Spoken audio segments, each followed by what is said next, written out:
Some shadows aren't cast by light, but by a darkness that clings, whispers, and slowly consumes. What if the very air you breathe carries a burden, an ancient wrong, waiting to claim its next victim?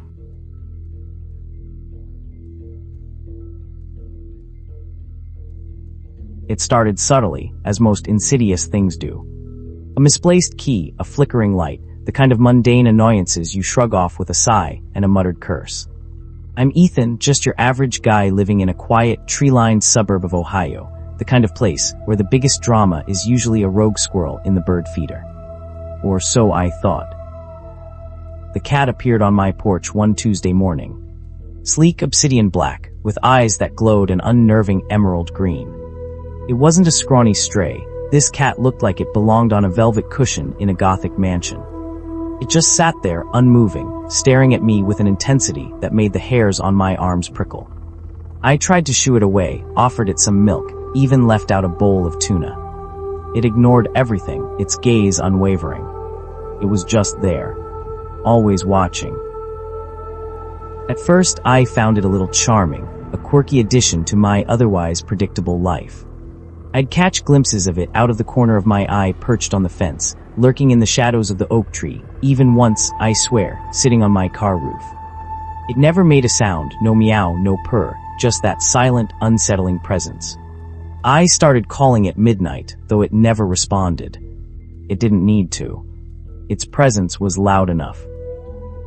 Then the whispers began. Faint at first, like the rustling of leaves or the creak of old floorboards. I'd be reading in my armchair, and a soft, almost imperceptible murmur would drift from the hallway. I'd pause, listen, but it would vanish.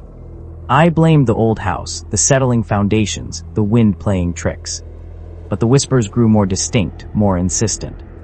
They weren't words, not yet, just a low, sibilant hum that seemed to vibrate in the very air around me. And the shadows. Oh, the shadows.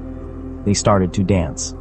Not just the natural play of light and dark, but a fluid, almost living movement in my peripheral vision. A fleeting shape in the corner of the room, a deepening of the darkness under the stairs, a momentary distortion of my own reflection in the window. I'd whip my head around, but there would be nothing. Just the familiar, unchanging contours of my home. And always somewhere nearby, midnight's unblinking green eyes. My friends, Sarah and Mark, noticed the change. You look tired, Ethan, Sarah would say, her brow furrowed with concern. Everything all right? I'd brush it off, mumble something about work stress, but even as I spoke, I could feel the tension coiling in my gut. I was sleeping less, jumping at every sound, my nerves frayed to breaking point. I started avoiding social gatherings, preferring the unsettling solitude of my house to the well-meaning but ultimately unhelpful inquiries of my friends. They couldn't see it, couldn't hear it. How could they? It was happening to me, and only me. Midnight, of course, was always there.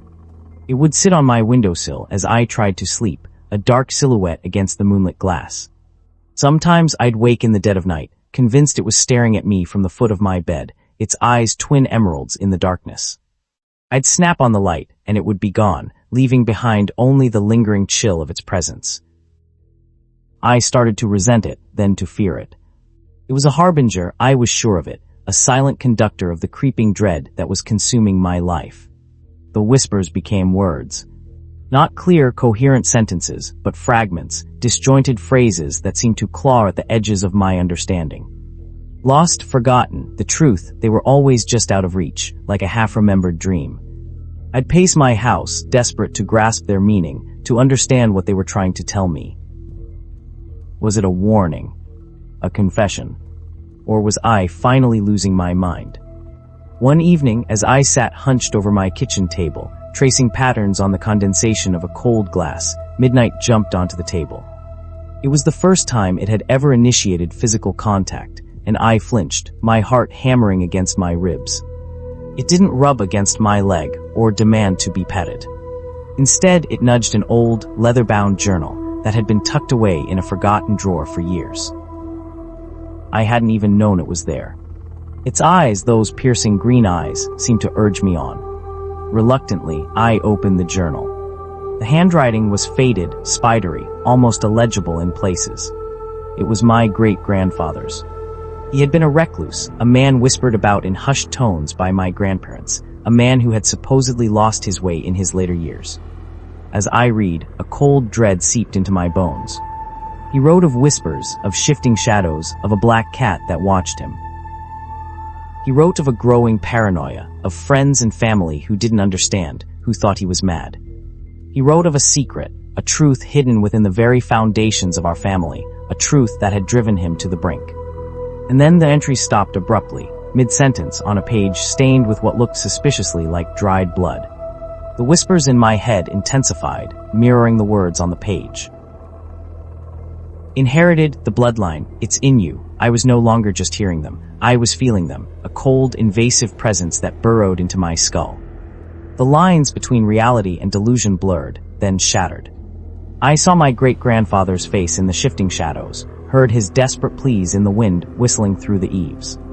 Midnight, perched on the journal, seemed to watch with an almost knowing expression, its tail twitching slowly, rhythmically.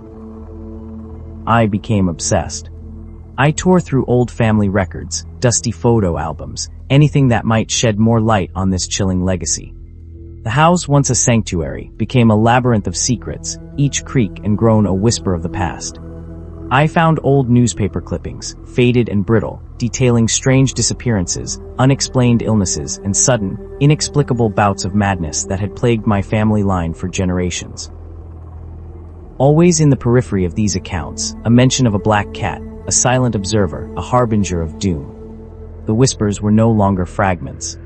They were a chorus, a cacophony of voices, all my own, yet alien, echoing the fears and anxieties that had been passed down through my blood. They told me of the truth, the real curse. It wasn't a supernatural entity, not a demon, not a ghost. It was something far more terrifying because it was me. It was in my genes, a ticking time bomb of inherited psychological torment. The black cat, Midnight, wasn't the curse. It was just a cat. A catalyst. A mirror. It had simply been the trigger, the focal point for my subconscious mind to latch onto, to manifest the deep-seated fear of the madness that ran in my family. I found myself in the attic, a place I rarely ventured. It was dark, dusty, filled with forgotten relics of generations past. Midnight had led me there, its green eyes fixed on a loose floorboard in the corner. My hands trembled as I pried it open. Beneath it, nestled in a small, velvet-lined box, was a single, tarnished silver locket. I opened it. Inside, a miniature portrait of a woman with my great-grandfather's eyes, and beside her, a tiny, almost imperceptible drawing of a black cat. And then, the final, horrifying realization hit me. The whispers, the shadows, the moving objects, they weren't external. They were all me. My mind unraveling, creating its own reality, its own torment. The black cat, Midnight, was just a stray that had wandered onto my porch, a creature of habit and instinct. But my mind, primed by generations of unspoken fear and inherited predisposition, had woven it into the fabric of my delusion. It was the perfect scapegoat, the tangible representation of an intangible horror. The curse wasn't on me, it was in me.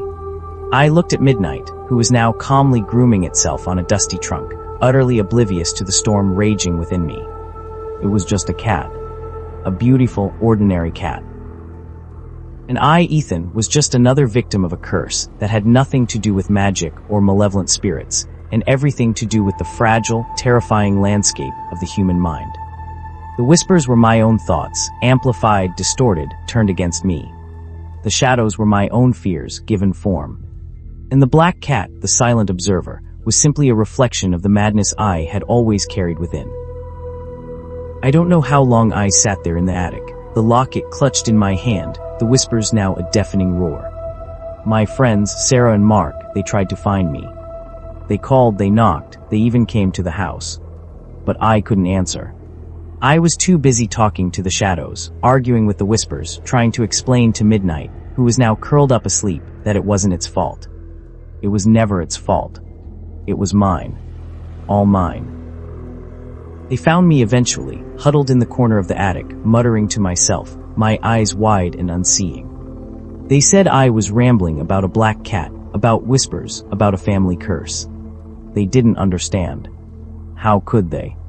They couldn't see the truth, the horrifying, inescapable truth that was now my entire world. They took me away, gently, kindly, but I knew.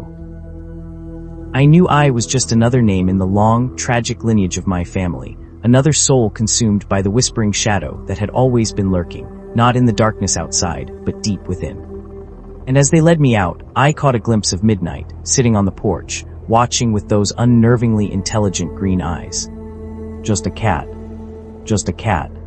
But to me, it was the last thing I saw before the darkness truly swallowed me whole.